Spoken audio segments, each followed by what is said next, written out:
불교에서는 부처님의 가르침을 전하는 것을 최고의 공양으로 여깁니다.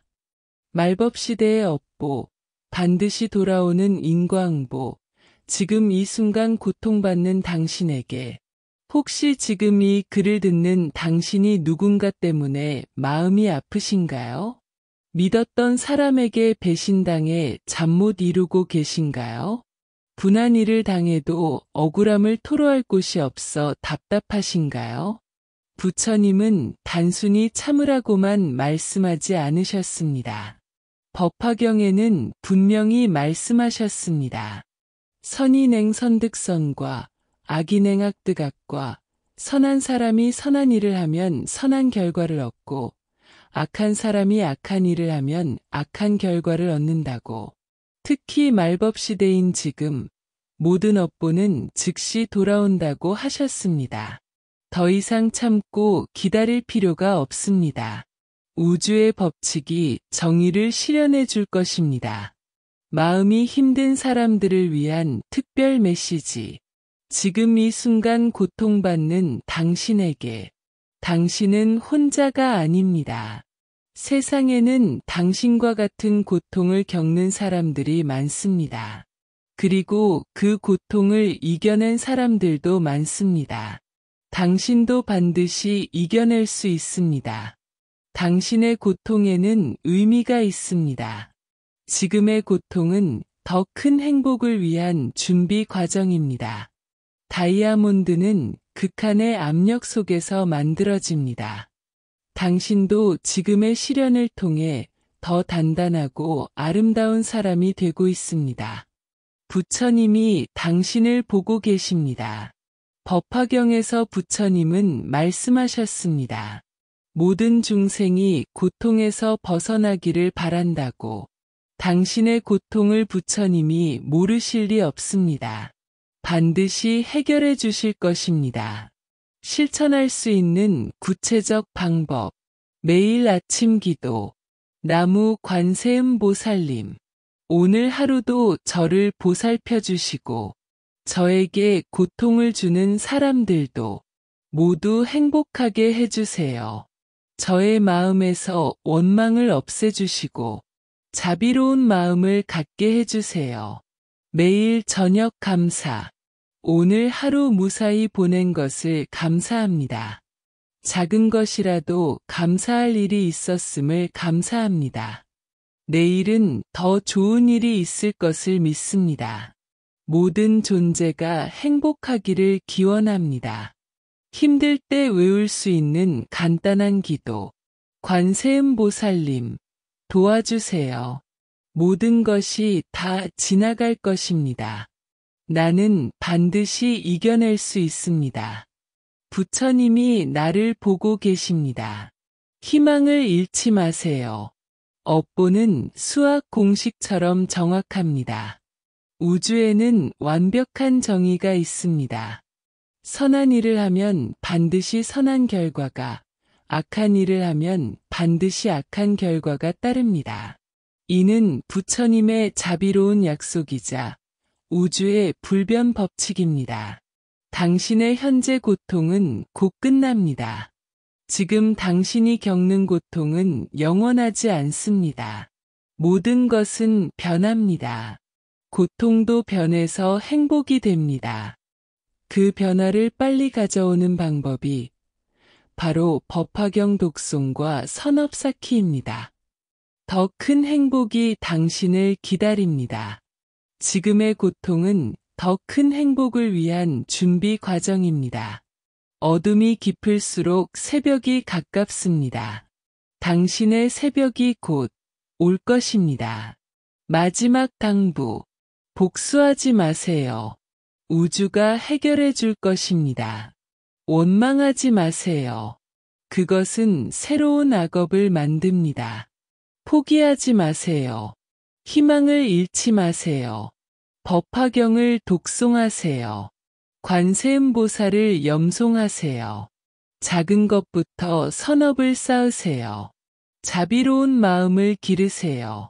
당신은 반드시 행복해질 것입니다. 당신을 괴롭힌 사람들은 반드시 그에 상응하는 대가를 치를 것입니다. 이것은 부처님의 말씀이며 우주의 법칙입니다. 극도로 화가 날 때 깊게 숨을 쉬면서 나무 관세음보살 염불하기. 이 화도 지나갈 것이다. 3번 반복하기. 업보가 반드시 돌아간다 생각하며 마음 가라앉히기. 절망적일 때 부처님이 나를 보고 계신다 생각하기. 과거의 어려움을 이겨낸 경험 떠올리기. 반드시 길이 있다 확신하기. 복수하고 싶을 때 복수는 새로운 악업을 만든다 생각하기. 우주가 완벽한 정의를 실현한다 믿기. 그 사람이 행복하기를 기원하기. 이것이야말로 가장 강력한 선업입니다. 말법시대에는 모든 업보가 즉시 실현된다. 억울해하지 마라. 우주가 모든 것을 정산한다. 선업은 선업대로, 악업은 악업대로 반드시 돌아온다. 당신의 고통은 헛되지 않는다. 간호사 미영 씨는 대학을 막 졸업하고 대학병원에 취업했습니다. 처음에는 얼마나 기쁘고 행복했던가. 그런데 5년째 근무하고 있는 미영 씨는 상급자의 지속적인 괴롭힘으로 우울증까지 앓게 되었습니다. 수간호사 순정 씨는 유독 미영 씨만을 표적으로 삼아 괴롭혔습니다. 다른 직원들 앞에서 모욕을 주고 힘든 업무만 떠넘기고 심지어 환자들 앞에서도 면박 주는 것이 일상이 되었습니다. 미영 씨, 이것도 제대로 못해. 간호사 자격이 있어? 미영 씨는 매일 출근길에 공황장애로 쓰러지기를 여러 번, 병원 가기가 두렵고 무서웠습니다. 집에 와서도 눈물만 흘렸고 점점 삶이 고단하고 피폐해져 갔습니다. 시간이 갈수록 자기 스스로를 비난하고 자책했습니다. 가족들이 걱정할 정도로 야위어 갔습니다. 엄마, 나 왜 이렇게 살아야 해? 내가 뭘 잘못했길래? 아니야, 내가 잘했으면 이런 취급은 당하지 않을 텐데. 다 내가 잘못해서 그래. 내 능력 부족이야. 모두 내가 못난 탓이야. 미영 씨의 어머니는 오랫동안 법화경을 사경해온 독실한 불교 신자였습니다. 미영아, 너무 괴로워하지 마라. 부처님께서 말씀하셨다. 말법시대에는 선악의 업보가 즉시 나타난다고. 내가 선량한 마음으로 환자들을 돌보는 선업을 쌓고 있으니 반드시 좋은 일이 생길 거야. 그런 말도 안 되는 소리 하지 마세요. 그럼 수간호사는 왜 벌을 안 받아요? 벌 받아야 맞는 거잖아요. 받는다. 반드시 받아. 다만 우리 눈에 보이지 않을 뿐이지. 법화경에서는 악업을 지은 자는 그 업보를 피할 수 없다고 하셨어. 어머니는 미영 씨에게 매일 관세음보살 보문품을 읽으라고 권했습니다. 원망하지 말고 오직 자비로운 마음을 키워라. 그러면 부처님께서 모든 것을 해결해 주실 거야. 이런 거 다 필요 없어요. 세상이 어떤 때인데 그런 말도 안 되는 소리 좀 하지 마세요. 미영 씨는 엄마에게 화를 내고 소리를 질렀습니다. 엄마가 당해봤어요. 한 번이라도 단 한순간이라도 당해봤냐고요? 이건 그렇게 간단한 문제가 아니라고요. 차라리 죽는 게 나아요. 미영 씨는 이제 지칠 대로 지쳐 있었습니다. 누구도 자신의 어려움을 해결해 줄 수 없다고 생각했습니다. 오직 다 버리고 편안해지고 싶다는 생각만 할 뿐이었습니다. 그러는 동안도 매일매일이 지옥 같았습니다. 제대로 먹지도 자지도 못하는 상태가 되었습니다. 미영아, 제발 엄마 소원이야. 한 번만 속는 셈 치고 한 번만 엄마 말을 들어주면 안 될까? 잠 안 오면 법화경을 독송해 보렴. 그래, 여기서 포기할 수 없어. 내가 어떻게 여기까지 참고 왔는데 저 한 사람 때문에 내가 인생을 포기할 수 없지. 어느 날 미영 씨는 알았습니다. 뭐라도 해보자 그냥 손 놓고 있을 수는 없으니까. 미영 씨에게 법화경 독송은 지푸라기라도 잡는 간절한 마음이었습니다. 미영 씨가 법화경을 읽기 시작한 지 불과 2개월 만에 놀라운 일들이 연달아 일어났습니다. 먼저 순희 수간호사가 갑자기 쓰러져 응급실로 실려갔습니다. 스트레스성 심근경색이었습니다. 그것도 모자라 입원 중에 병원 내 부정행위가 발각되어 징계위원회에 회부되었습니다. 오랫동안 후배들을 괴롭히고 환자 가족들로부터 뒷돈을 받은 것이 모두 드러난 것입니다. 결국 해고는 물론 형사 고발까지 당했습니다.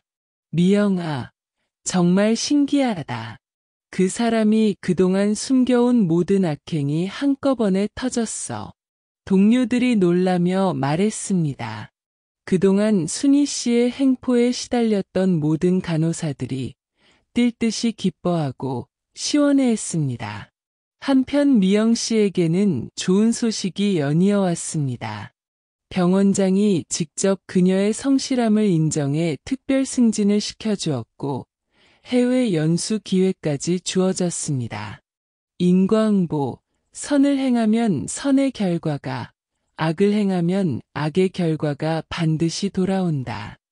72세 금순 할머니는 평생 모은 노후 자금 2천만 원을 보이스피싱 사기꾼들에게 모두 빼앗겼습니다. 할머니, 나 어떻게 해. 사고를 냈는데 합의금을 달라고 해. 할머니 나 무서워 어떻게 해. 울며 전화를 한 사람은 실제 손자가 아니라 보이스피싱 범이었습니다. 전화 속 목소리를 손자라고 믿고 은행에서 돈을 빼서 보낸 것이 잘못이었습니다.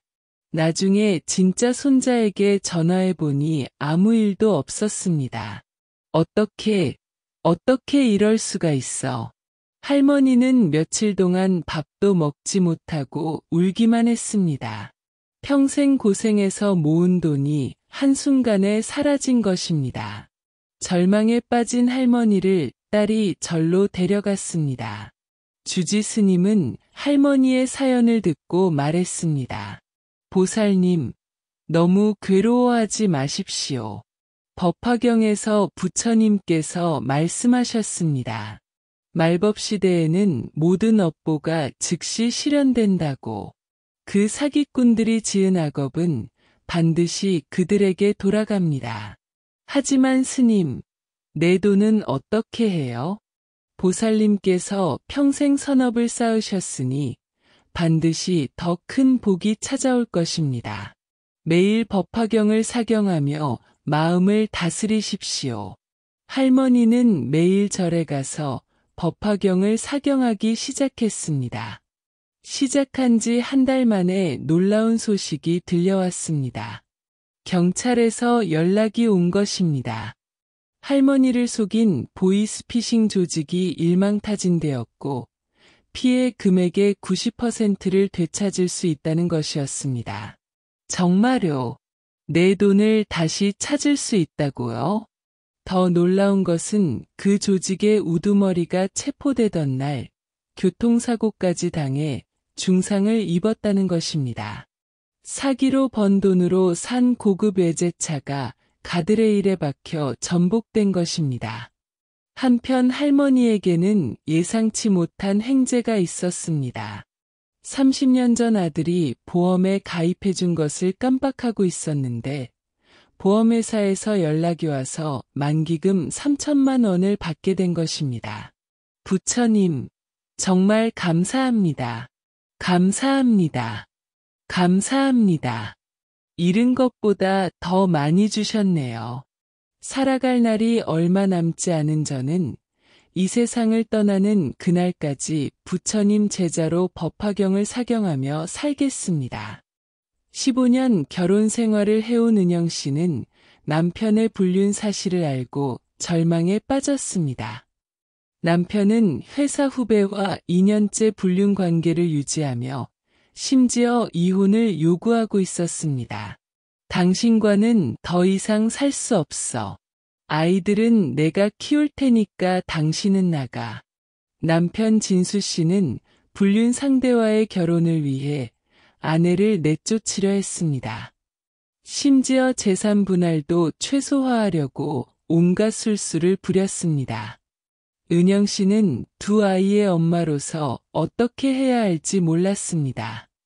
15년간 가정만 지켜온 자신에게는 변변한 직업도 없었습니다. 다행히 시어머니가 은영 씨의 편을 들어주었습니다. 시어머니는 평생을 독실한 불자였습니다. 은영아, 너무 슬퍼하지 마라. 우리 아들이 저런 못된 짓을 하다니. 하지만 부처님께서 다 보고 계신다. 법화경에 보면 악업을 지은 자는 즉시 그 보응을 받는다고 하셨어.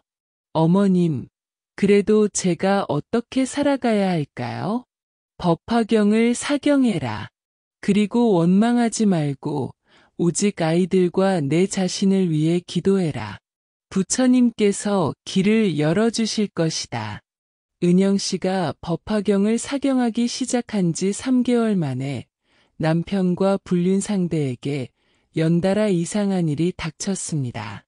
먼저 불륜 상대 여자가 갑자기 다른 남자와 도망갔습니다. 알고 보니 그 여자는 진수 씨뿐만 아니라 다른 여러 남자들과도 동시에 만나고 있었던 것입니다. 형님, 그 여자가 저를 속였어요. 다른 남자들과도 만나고 있었대요. 진수 씨는 완전히 속은 것을 깨닫고 절망했습니다. 그뿐만 아니라 회사에서도 사내 불륜 문제로 인사조치를 받아 좌천되었습니다. 설상가상으로 부동산 투자에 실패해 큰 빚까지 지게 되었습니다. 이혼하려던 계획도 무산되고 오히려 은영 씨에게 용서를 빌어야 하는 처지가 되었습니다. 한편 은영 씨에게는 새로운 기회들이 찾아왔습니다. 예전에 잠깐 했던 번역 일을 기억한 출판사에서 정식 번역가로 채용, 제안을 한 것입니다. 게다가 친정 부모님이 물려주신 땅이 개발지구로 지정되어 큰 돈이 들어올 예정이었습니다. 서울에서 작은 IT 회사를 운영하던 상민 씨는 2020년 가장 절망적인 시기를 보냈습니다. 10년간 함께 일한 절친한 친구이자 사업 파트너 철호 씨가 회사 자금 3억 원을 빼돌리고 잠적한 것입니다. 상민아, 나를 믿어. 이 돈으로 우리 사업을 크게 벌여서 10배는 더 수익을 낼 수 있어. 그럼 우리 회사도 중견회사가 되는 건 시간 문제야. 철호 씨의 말을 믿고 회사 운영 자금까지 맡겼던 상민 씨. 하지만 박 씨는 그 돈으로 투기를 하다가 모두 잃고 가족들과 함께 외국으로 도피했습니다. 남은 것은 파산 위기에 몰린 회사와 직원들 월급도 줄 수 없는 절망뿐이었습니다. 상민 씨는 매일 밤 잠들지 못하고 분노와 원망에 시달렸습니다. 내가 뭘 잘못했다고 15년을 믿고 의지했던 친구가 어떻게 이럴 수 있어. 그때 상민 씨의 어머니가 다니던 절의 스님이 찾아왔습니다. 상민 씨, 지금 많이 힘드시지요? 하지만 억울해하지 마십시오. 부처님께서 법화경에서 말씀하셨습니다. 모든 업보는 즉시 돌아온다고 하셨습니다. 스님, 그게 무슨 뜻인가요? 철호 씨가 지은 악업은 반드시 그에게 돌아갑니다. 그것도 그가 끼친 고통의 몇 배로 말입니다. 당신은 선업을 쌓았으니 언젠가 그에 상응하는 복이 찾아올 것입니다. 스님은 상민 씨에게 법화경 한 권을 주며 말했습니다. 매일 법화경을 독송하십시오. 중요한 것은 복수를 생각하지 말고 오직 자신의 마음을 정화하는 데 집중하십시오. 우주의 법칙이 모든 것을 해결해 줄 것입니다. 상민 씨는 반신반의하며 법화경을 읽기 시작했습니다. 한 달, 두 달이 지나면서 정말 거짓말같이 마음의 평안이 찾아왔습니다. 하지만 현실은 여전히 어려웠습니다. 그런데 6개월 후 놀라운 소식이 들려왔습니다. 철호 씨가 도피한 나라에서 사기 혐의로 체포되어 현지 감옥에 수감되었다는 것입니다. 그뿐만 아니라 그가 벌인 추가 사기 사건으로 인해 10년형을 선고받았습니다. 상민아, 미안하다. 내가 저지른 죄가 이렇게 클 줄 몰랐어. 박 씨는 감옥에서 상민 씨에게 편지를 보냈습니다. 해외에서 더 큰 사기를 저지르려다가 모든 것을 잃고 감옥에 갇힌 것입니다. 한편 상민 씨에게는 예상치 못한 기회가 찾아왔습니다. 대기업에서 그의 기술력을 인정해 대규모 프로젝트를 의뢰한 것입니다. 그 계약금만으로도 잃었던 돈의 2배를 벌 수 있었습니다. 정말 신기해요. 스님 말씀대로 모든 게 돌아오는군요. 네, 그렇습니다. 선업은 복으로, 악업은 벌로 돌아옵니다. 그 후 상민 씨는 어머니가 왜 그렇게 절에 평생을 다니면서 부처님께 의지하며 살아오셨는지 알게 되었습니다. 대기업에 다니는 대리 수연 씨는 직속 상사인 팀장의 갑질로 매일 지옥 같은 나날을 보냈습니다. 박 팀장은 수현 씨만을 타겟으로 삼아 괴롭혔습니다. 회식 자리에서 술을 강요하고 개인적인 심부름을 시키고 다른 직원들 앞에서 모욕을 주었습니다. 수연, 너 같은 놈은 이 회사에 필요 없어. 그만두고 싶으면 언제든 그만둬. 수연 씨는 이직을 고려했지만 경제적 여건상 쉽게 결정할 수 없었습니다. 매일 출근길이 괴로웠고 불면증과 위궤양까지 생겼습니다. 수연 씨의 어머니는 평생 법화경을 독송해온 분이었습니다. 수연아, 너무 힘들어하지 마라. 부처님께서 법화경에서 말씀하셨단다. 선악의 업보가 즉시 나타난다고. 내가 성실하게 일하는 선업을 쌓고 있으니 반드시 좋은 결과가 있을 거야. 그럼 팀장은 언제 벌을 받아요? 받는다. 반드시 받아. 법화경에서는 악업의 과보는 피할 수 없다고 하셨어. 너는 원망하지 말고 법화경만 독송해라. 수연 씨가 법화경을 독송하기 시작한 지 2개월 만에 놀라운 일이 벌어졌습니다. 박 팀장이 그동안 저질러온 각종 비리가 한꺼번에 폭로된 것입니다. 회사 돈을 횡령한 것부터 시작해서 부하 직원들에게 받은 뒷돈, 심지어 성희롱까지 모든 것이 드러났습니다. 그동안 수연 씨를 괴롭혔던 팀장은 수연 씨가 뒷돈을 주지 않았기 때문이었습니다. 팀장님이 그런 일을 하고 있었다니. 회사는 즉시 박 팀장을 해고했고 형사 고발까지 했습니다. 그뿐만 아니라 민사소송으로 손해배상까지 청구했습니다. 한편 수연 씨는 그동안의 성실한 근무 태도를 인정받아 특별 승진을 했습니다. 새로운 팀장은 수연 씨의 능력을 높이 평가해 중요한 프로젝트를 맡겼고 성과급까지 받게 되었습니다. 현대의학으로 설명되는 업보의 과학, 스트레스와 질병의 상관관계. 현대의학은 악한 행동과 질병 사이의 상관관계를 명확히 증명하고 있습니다. 악행을 저지르는 사람들은 다음과 같은 스트레스를 겪습니다. 죄책감으로 인한 만성 스트레스, 들킬까봐 하는 불안감, 타인에 대한 지속적인 적대감, 자기 합리화로 인한 내적 갈등. 이러한 만성 스트레스는 다음과 같은 질병을 유발합니다. 심혈관 질환, 심근경색, 뇌졸중, 면역력 저하로 인한 각종 감염, 소화기 질환, 위궤양, 과민성 대장 증후군, 정신질환, 우울증, 불안장애, 수면장애 및 만성피로, 선행의 생리학적 효과. 반면 선한 행동을 하는 사람들에게는 다음과 같은 긍정적인 생리적 변화가 나타납니다. 옥시토신 분비 증가, 행복감, 유대감 증진, 세로토닌 분비 증가, 우울감 감소, 만족감 증진, 도파민 분비 증가, 동기부여, 성취감 증진, 코르티솔 수치 감소, 스트레스 감소. 이는 다음과 같은 건강상 이점으로 이어집니다. 면역력 강화, 심혈관 건강 개선, 수명 연장, 정신 건강 증진, 사회적 네트워크 확장, 양자역학이 증명하는 업보의 실제, 관찰자 효과와 의식의 힘.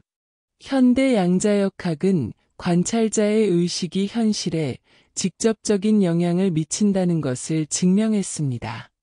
이는 불교의 업보 사상과 놀랍도록 일치합니다. 양자역학의 발견, 의식이 물질에 영향을 미친다. 관찰하는 행위 자체가 결과를 바꾼다. 의도와 생각이 현실을 창조한다. 업보 법칙과의 일치. 악한 의도는 악한 결과를 창조한다. 선한 마음은 선한 현실을 만든다. 모든 행동에는 상응하는 반작용이 있다. 집합의식과 도덕적 장. 현대 과학은 인간의 의식이 서로 연결되어 있다는 것을 발견했습니다. 이를 집합의식 또는 형태 공명장이라고 부릅니다. 과학적 발견. 인간의 뇌파는 서로 동조한다. 집단의 의식이 개인의 행동에 영향을 미친다. 도덕적 행동은 집단 전체에 긍정적 영향을 준다. 업보 법칙과의 연관. 악행은 집합의식을 오염시켜 본인에게 되돌아온다. 선행은 집합의식을 정화하여 더 큰 복을 가져온다. 모든 행동은 우주적 차원에서 기록되고 작용한다. 말법 시대에 가속화된 업보. 왜 지금 업보가 빨라졌는가? 부처님께서는 말법 시대에 대해 다음과 같이 말씀하셨습니다. 말법 시대의 특징. 정법이 쇠퇴하고 사견이 횡행한다. 선악의 구분이 모호해진다. 인과응보가 즉시 나타난다. 수행자의 역할이 더욱 중요해진다. 현대 사회와의 일치, 물질만능주의의 확산, 도덕적 상대주의의 만연, 정보화 시대로 인한 업보 속도의 가속화, 환경 파괴로 인한 즉각적 재앙, 정보화 시대와 업보의 가속화, 현대 사회의 특징들이 업보의 실현을 가속화시키고 있습니다. 기술적 요인, SNS로 인한 악행의 즉각적 폭로, 디지털 증거의 완벽한 기록, 글로벌 네트워크를 통한 빠른 확산, AI와 빅데이터를 통한 패턴 분석, 사회적 요인, 투명성 증가로 인한 은폐의 어려움, 의식 향상으로 인한 감시 체계 강화, 법적 처벌 시스템의 정교화, 미디어의 발달로 인한 즉각적 여론 형성, 지금 고통받는 당신에게 주는 위로, 당신의 고통이 헛되지 않습니다. 지금 이 글을 읽는 당신이 억울한 일을 당하고 있다면 다음을 기억하세요. 당신이 받는 고통의 의미, 과거 업을 정화하는 과정입니다. 더 큰 복을 받기 위한 준비입니다. 영적 성장의 기회입니다. 타인의 고통을 이해하는 자비심을 기르는 과정입니다. 현재 겪는 어려움이 가져다 줄 결과 정신적 성숙과 지혜의 증가, 진정한 인간관계의 형성, 물질적 풍요보다 소중한 마음의 평화, 다른 이들을 도울 수 있는 능력, 복수하지 마세요. 우주가 해결해 줄 것입니다. 복수의 문제점, 새로운 악업을 만들어냅니다. 끝없는 원한의 고리를 만듭니다. 자신의 마음을 더욱 오염시킵니다. 해결보다는 문제를 복잡하게 만듭니다. 우주의 법칙에 맡기는 것의 장점, 완벽한 정의가 실현됩니다. 당신은 선업만 쌓게 됩니다. 마음의 평화를 얻습니다. 더 큰 복이 돌아옵니다.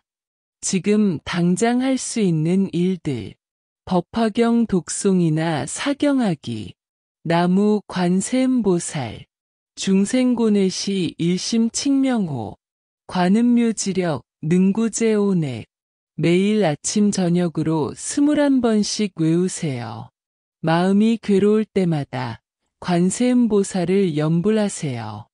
복수심 대신 자비심을 기르세요. 선업 쌓기에 집중하기. 작은 것이라도 남을 도와주세요.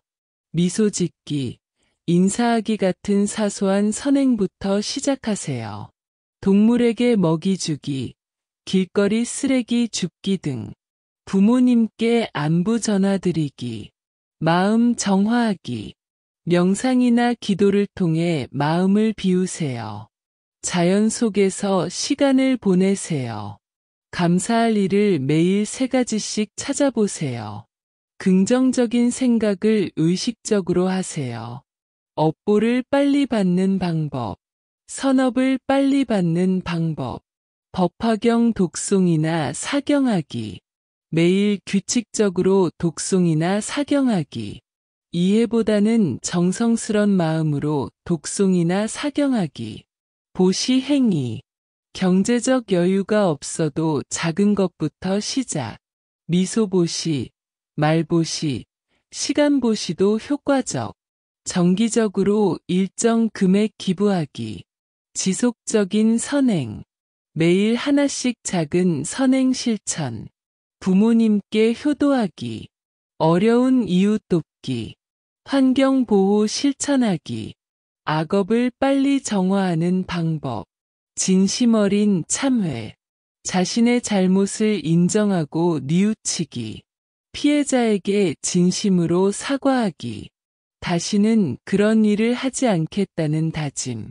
업장 소멸 기도, 관세음보살께 업장 소멸 기도, 과거의 악업에 대한 참회, 선업 쌓기에 더욱 정진하기, 피해 보상, 가능한 범위에서 피해 보상하기, 직접 보상이 어려우면 다른 방법으로 선업 쌓기, 같은 실수를 반복하지 않기, 현대인을 위한 업보 수행법, 직장에서의 업보 수행, 선업 쌓기, 성실하게 일하기, 동료들과 좋은 관계 유지하기, 후배들 도와주기, 회사 발전을 위해 노력하기, 악업 피하기, 남의 험담하지 않기, 공금 사용 투명하게 하기, 거짓말하지 않기, 갑질하지 않기, 가정에서의 업보 수행, 선업 쌓기,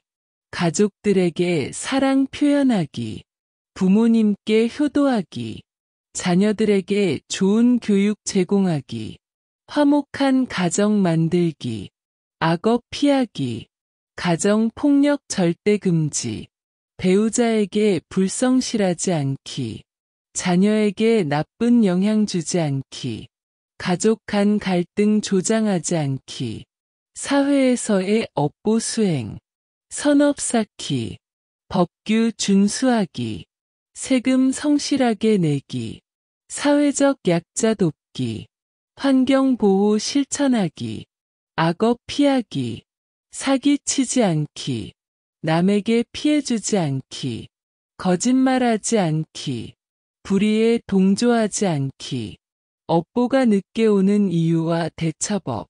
왜 때로는 업보가 늦게 올까? 과거 선업의 보호. 과거에 쌓은 선업이 악업을 상쇄. 선업의 공덕이 먼저 소진되어야 악업 과보 나타남. 조상의 음덕이 후손을 보호하는 경우. 더 큰 과보를 위한 준비. 작은 악업이 모여 큰 과보로 나타남. 현생에서 모든 업을 정산하지 않는 경우. 다음 생에서 더 확실한 과보를 받기 위함. 수행의 기회 제공. 참회하고 개선할 기회를 주기 위함. 더 큰 죄를 짓지 않도록 경고하는 의미. 주변 사람들에게 교훈을 주기 위함.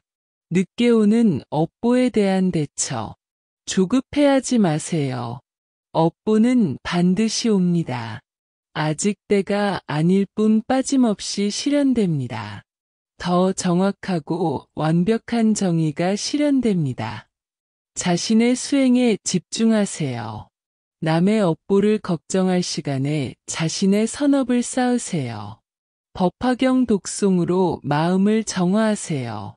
자비심을 기르는 수행을 하세요.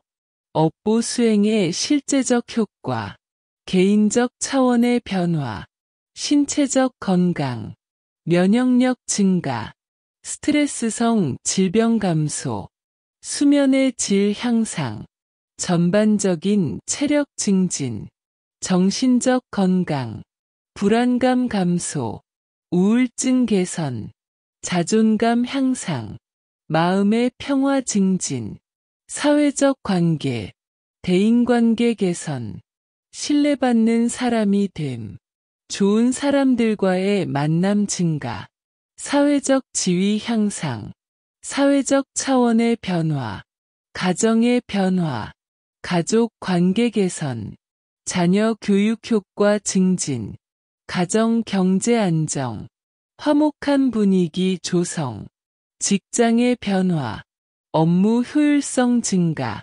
동료들과의 관계 개선, 승진 기회 증가, 사업 성공 확률 증가, 사회의 변화, 선량한 사람들 간의 네트워크 형성, 사회정의 실현에 기여, 후세에 좋은 영향 전달, 세상을 더 아름답게 만드는 데 기여. 보시는 물질적인 나눔을 넘어 우리의 내면 세계에 깊은 변화를 가져옵니다.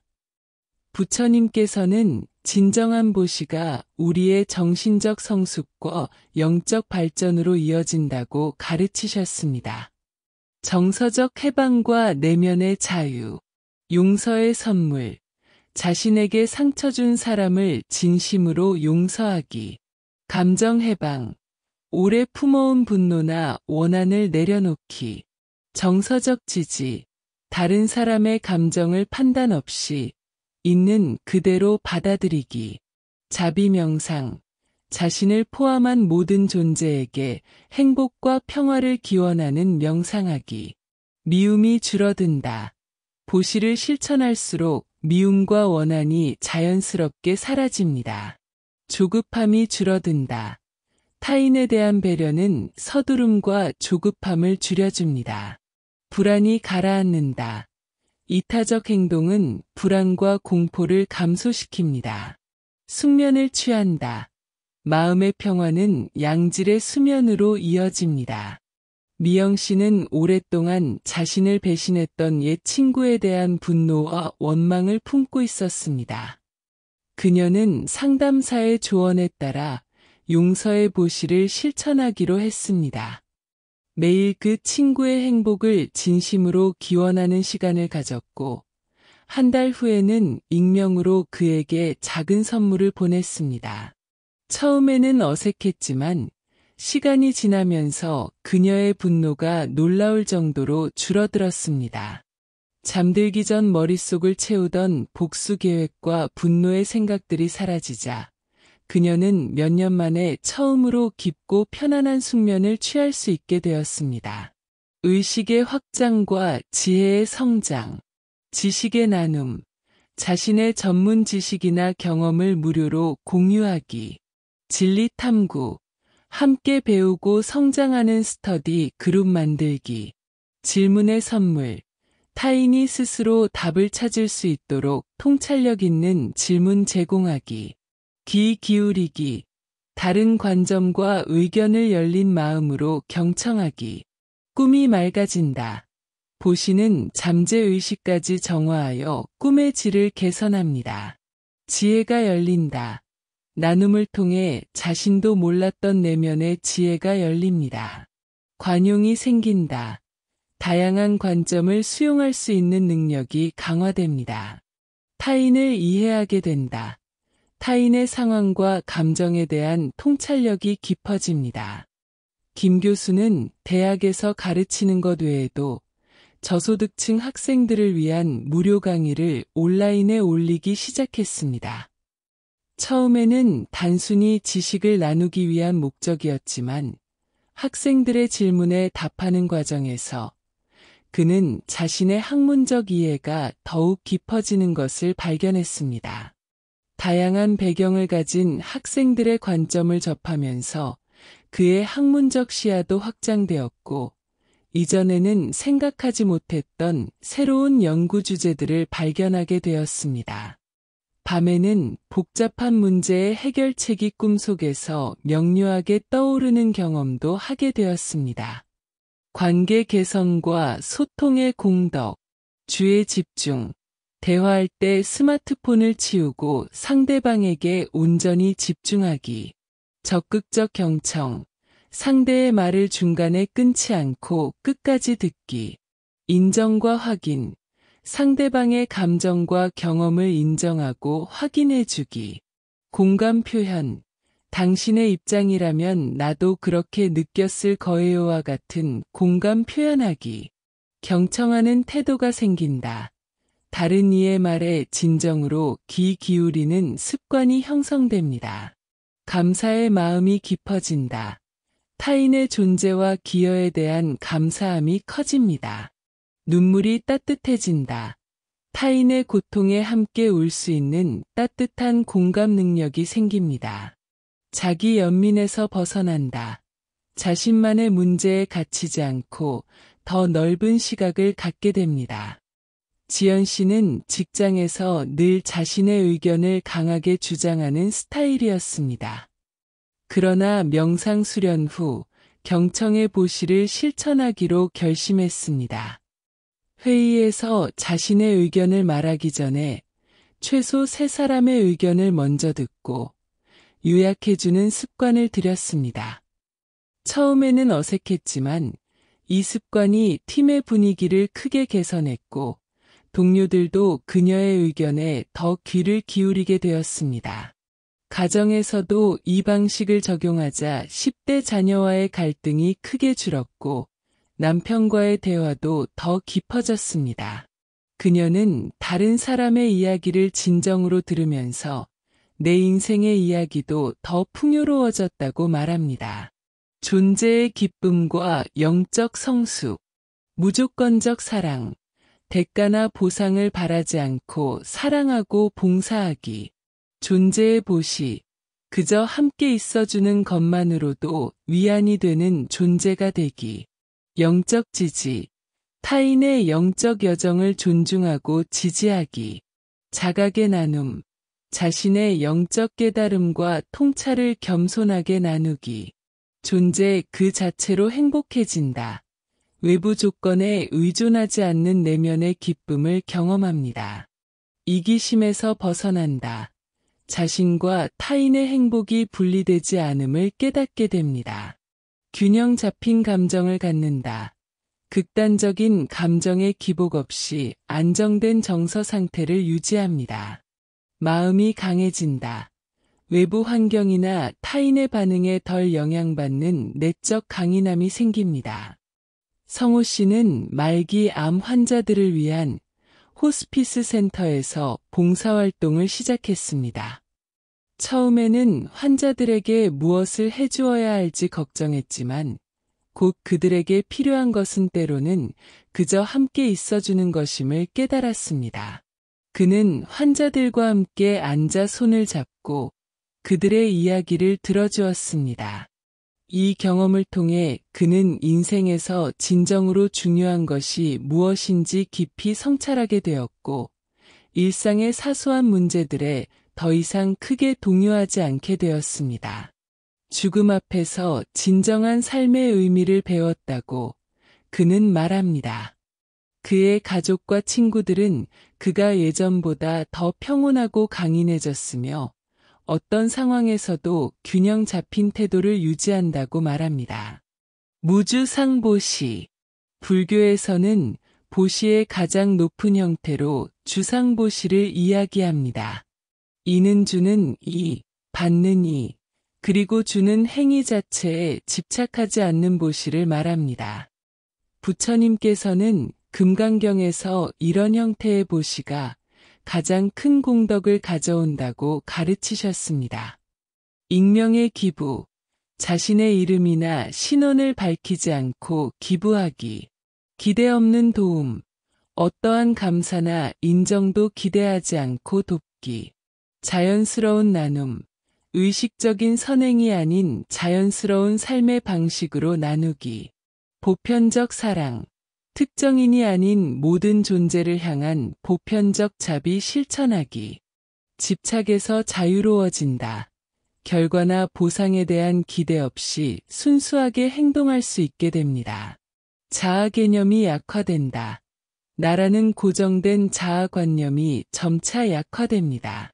우주적 연결감을 경험한다. 모든 존재와의 깊은 연결성을 체험합니다. 깨달음에 가까워진다. 궁극적 해방과 깨달음의 상태에 한 걸음 더 가까워집니다. 준영 씨는 오랫동안 다양한 자선 활동을 해왔지만 언제나 자신의 이름이 알려지는 것을 꺼렸습니다. 그는 익명으로 장학금을 기부하고 밤중에 노숙인들이 자고 있는 동안 그들 옆에 음식과 담요를 두고 가곤 했습니다.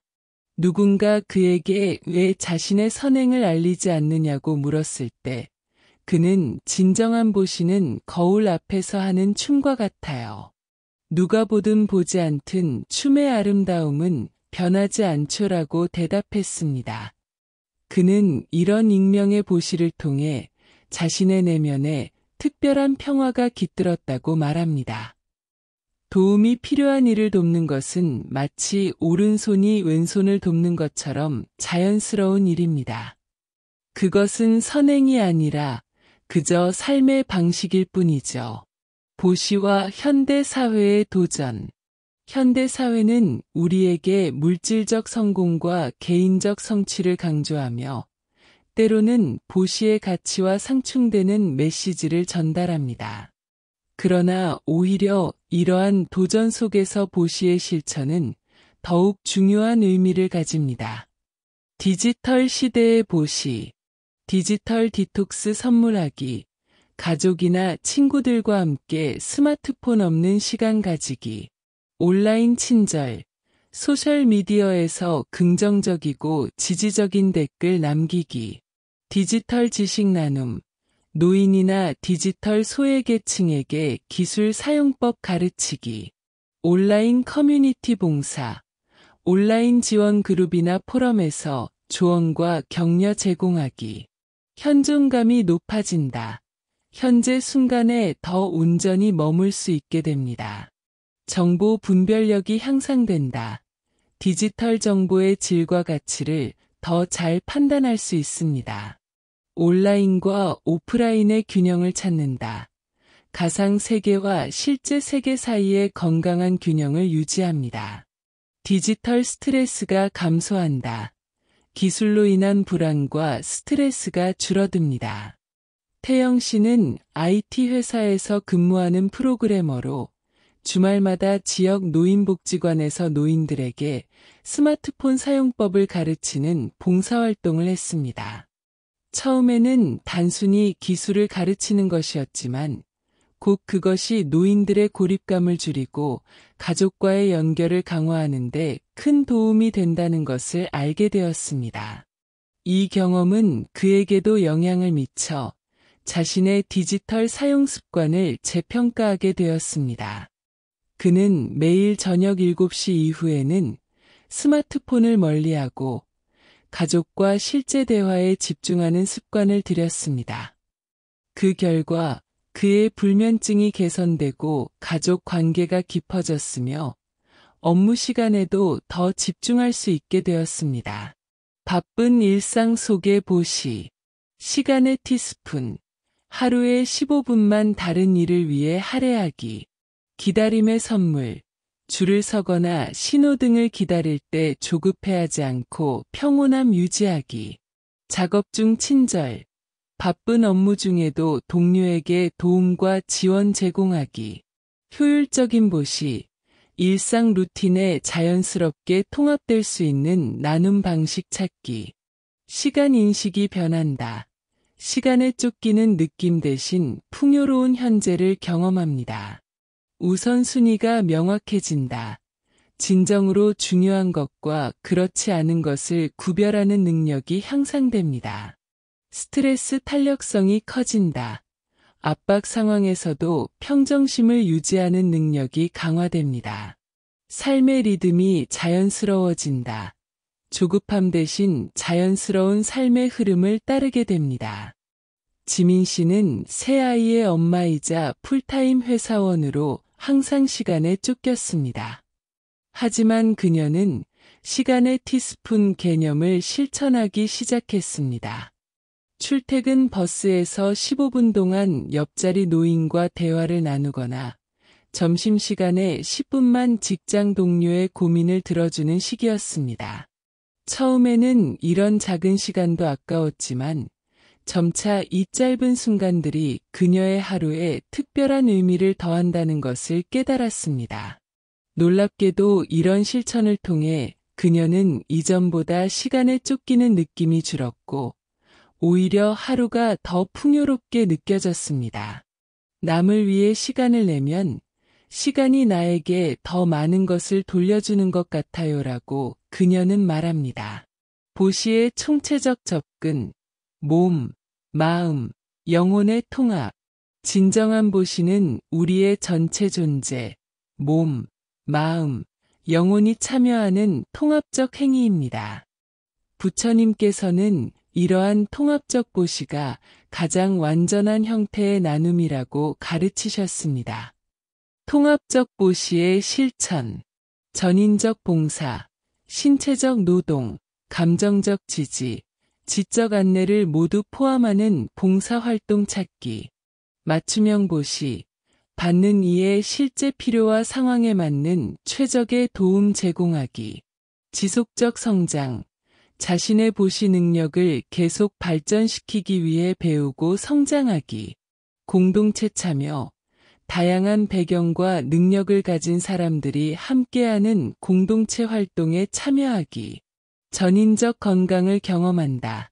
신체, 정서, 정신, 영적 차원에서 모두 건강해집니다. 자아 경계가 확장된다. 나와 타인의 구분이 덜 명확해지며 연결감이 깊어집니다. 창조적 에너지가 흐른다. 새로운 해결책과 가능성을 발견하는 창의력이 향상됩니다. 행복의 질이 변화한다. 일시적 즐거움 대신 지속적이고 깊은 행복을 경험합니다. 수진 씨는 도시 외곽의 공동체 농장 프로젝트에 참여했습니다. 이 프로젝트는 도시 취약계층에게 건강한 식품을 제공하고 환경 교육을 하며 힐링 공간을 제공하는 것이 목표였습니다. 그녀는 주말마다 농사일을 돕고 신체적 보시, 방문자들에게 유기농법을 가르치며 지적 보시, 농장을 찾는 이들에게 마음의 위안을 주는 정서적 보시, 활동을 했습니다. 이 통합적 봉사 경험을 통해 그녀는 자신의 삶이 완전히 변화했다고 말합니다. 예전에는 분리된 삶을 살았어요. 직장에서는 머리를, 취미 생활에서는 몸을, 명상에서는 영혼을 따로 사용하는 시기였죠. 하지만 이제 모든 것이 하나로 연결되어 있음을 느낍니다. 그녀의 만성두통은 사라졌고 창의적인 문제 해결 능력은 향상되었으며 그녀가 느끼는 행복감은 이전과는 질적으로 다른 것이 되었습니다. 보시의 여정, 평생의 실천. 보시는 일회성 행사가 아니라 평생에 걸친 여정입니다. 부처님께서는 보시가 깨달음의 길에서 처음 시작하는 수행이면서도 완전한 깨달음에 이른 후에도 계속되는 실천이라고 가르치셨습니다. 보시의 지속적 성장, 점진적 확장, 작은 보시에서 시작하여 점차 범위와 깊이를 넓혀가기, 정기적 검토, 자신의 보시 습관을 정기적으로 성찰하고 개선점 찾기, 새로운 방식 탐구, 다양한 형태의 보시를 시도하고 자신에게 맞는 방식 발견하기, 공동체 참여, 같은 뜻을 가진 이들과 함께 보시를 실천하고 서로 격려하기, 지속적인 성장과 변화를 경험한다. 삶이 정체되지 않고 계속 진화합니다. 삶의 각 단계에서 새로운 의미를 발견한다. 나이가 들어도 삶의 목적과 의미가 더욱 깊어집니다. 자신만의 독특한 보시 방식을 발견한다. 자신의 재능과 상황에 가장 적합한 나눔의 형태를 찾게 됩니다. 영적 여정이 풍요로워진다. 보시를 통해 영적 성장의 여정이 더욱 깊고 풍요로워집니다. 광수 할아버지는 30대에는 형편이 어려운 학생들에게 장학금을 지원했고 40대에는 환경보호단체에서 활동했으며 50대에는 소외된 노인들을 위한 프로그램을 시작했습니다. 60대에 은퇴한 후에는 자신의 오랜 경험을 바탕으로 청년 창업자들의 멘토가 되었고 70대에는 지역 아이들에게 전통공예를 가르치기 시작했습니다. 80세가 된 지금 그는 자신의 인생 이야기를 책으로 남겨 다음 세대에게 지혜를 전하고 있습니다. 보시는 매 순간 새롭게 발견하는 여정입니다. 내가 할 수 있는 것, 나누고 싶은 것이 나이에 따라 변화했지만 나눔의 기쁨은 변함없이 내 삶의 원동력이 되어 주었습니다. 보시, 행복한 삶의 비밀. 부처님께서 가르치신 보시의 공덕은 고대의 지혜이면서도 현대 과학에 의해 점차 입증되고 있는 보편적 진리입니다. 보시는 단순한 도덕적 의무나 종교적 관행을 넘어 진정한 행복과 충만한 삶을 위한 실용적인 방법입니다. 현대인으로서 우리가 보시를 실천할 때 우리는 단지 타인을 돕는 것을 넘어 자신의 내면도 함께 치유하고 성장시킵니다. 작은 친절에서 시작하여 무조건적인 사랑으로 발전해가는 보시의 여정은 우리 자신과 세상을 함께 변화시키는 강력한 힘입니다. 오늘부터 당신의 삶의 보시를 더 의식적으로 통합해보는 것은 어떨까요? 아마도 당신은 준 것보다 더 많은 것을 받게 될 것입니다. 건강과 행복, 평화와 지혜, 그리고 무엇보다 존재 자체의 깊은 기쁨을. 한 사람의 등불이 수천 개의 등불에 불을 붙여도 그 등불의 수명은 줄어들지 않는다. 마찬가지로 행복은 나눌수록 결코 줄어들지 않는다. 부처님의 가르침. 현대인을 위한 보시의 공덕과 실천법. 보시와 영적 성숙의 심오한 공덕. 보시의 공덕은 현세의 물질적, 심리적 이익을 넘어 우리의 영적 여정과 궁극적 해탈의 길에도 깊은 영향을 미칩니다. 부처님께서는 보시를 통해 우리가 수행의 길에 더 쉽게 들어서고 깨달음에 이르는 토대를 마련할 수 있다고 가르치셨습니다.